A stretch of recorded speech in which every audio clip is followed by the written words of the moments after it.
Good morning, and welcome to the first episode of Zombies and Coffee for Season 8 of The Walking Dead. In this book, I have several pages of notes on Season 8, Episode 1, Mercy, the beginning of all-out war.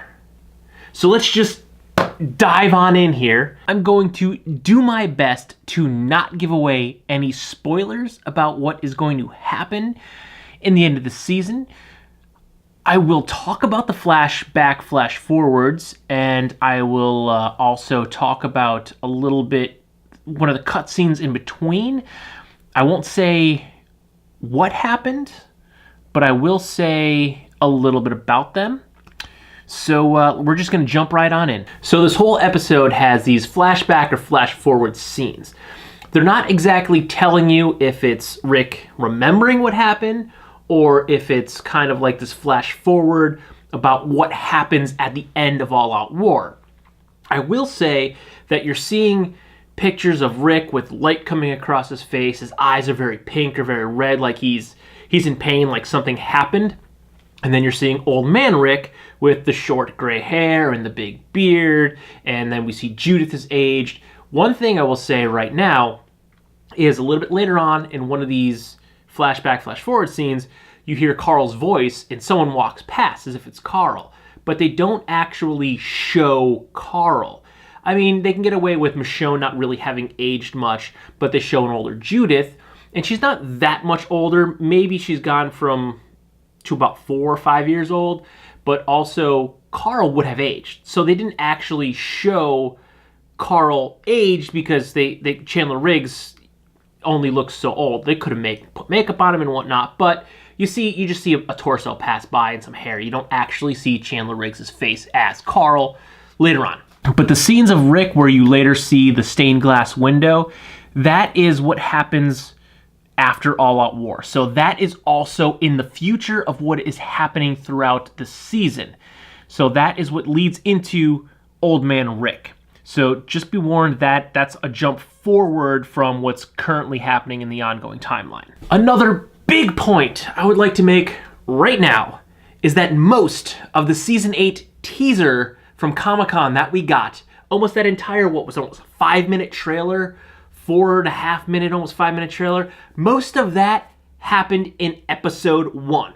So the majority of that trailer that we were all stoked on, it was a good trailer. Don't get me wrong, it was really good. I guess it was a teaser, not a trailer, but that was most of that happened already.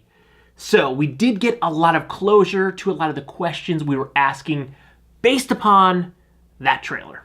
Now, I might not be remembering this correctly, but I don't know what two graves Rick is staring over in the very beginning.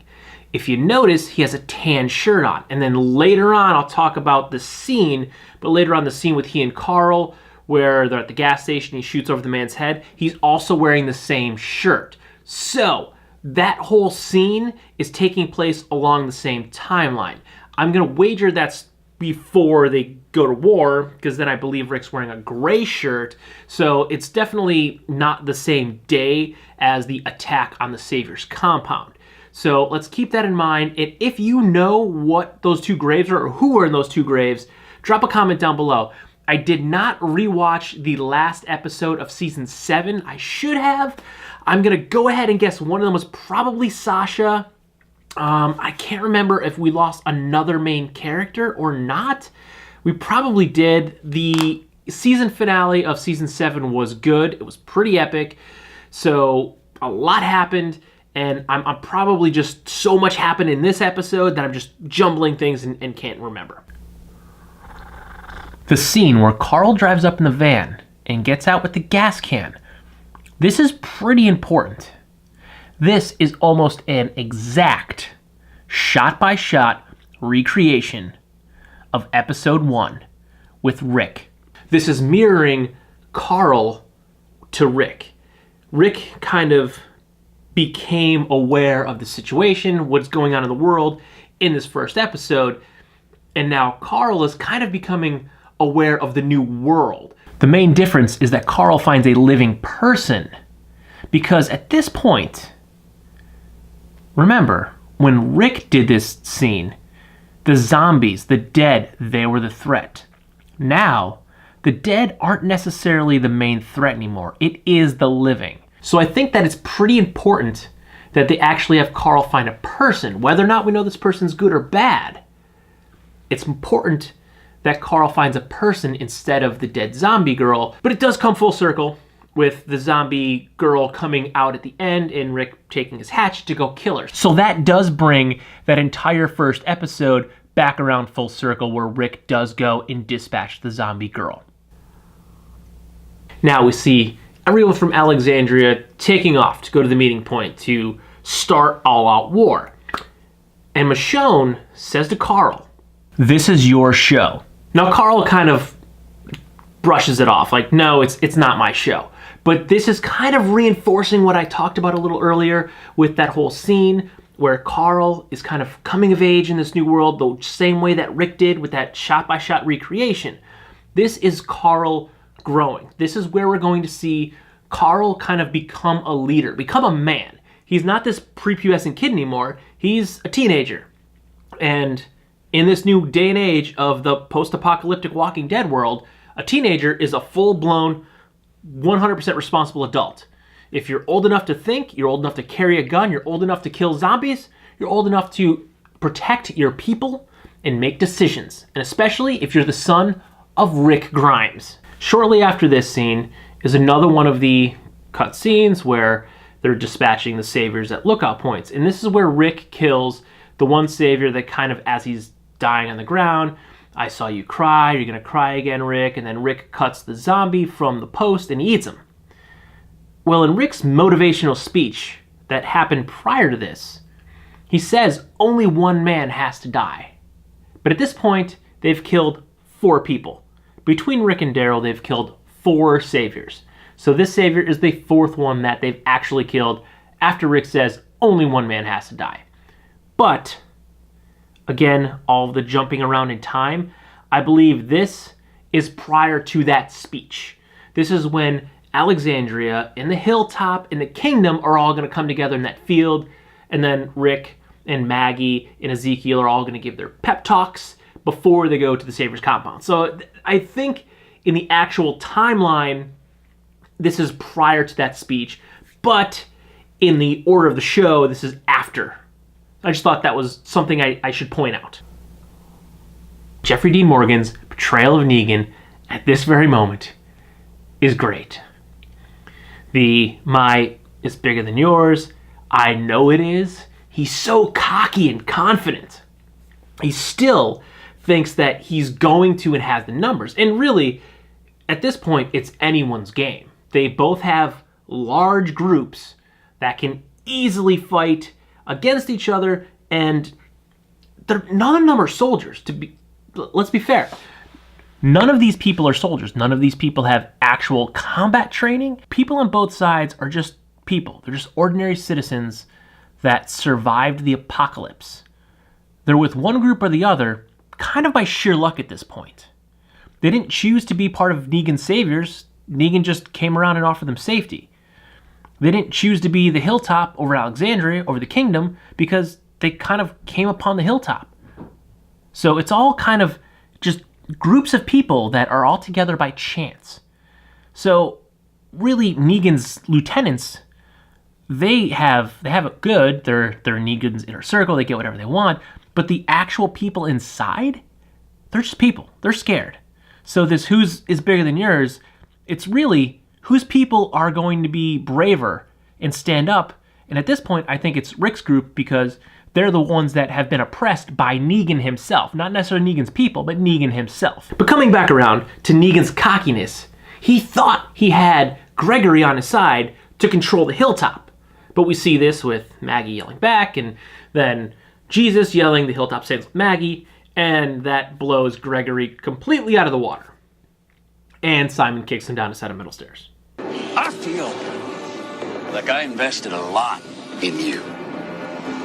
And I am very, very disappointed.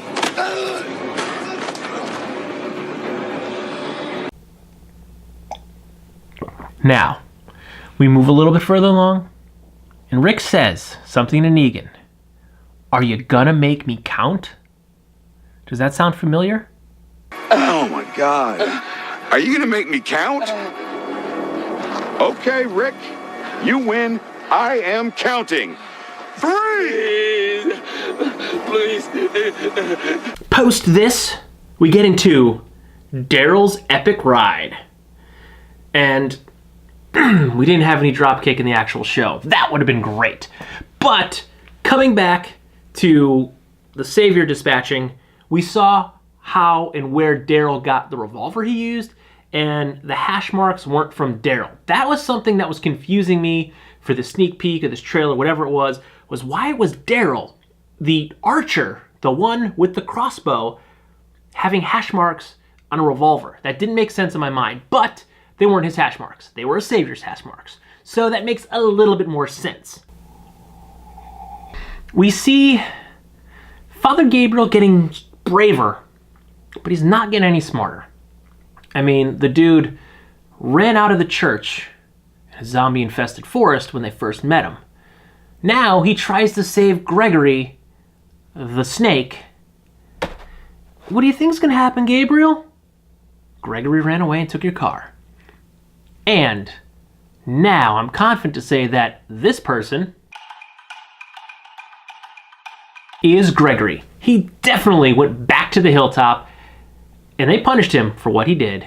And by that, they stuck him in that storage container. So that gives us closure onto whose eyeball was poking out of the hole in the storage container. But also, Father Gabriel, he wasn't captured.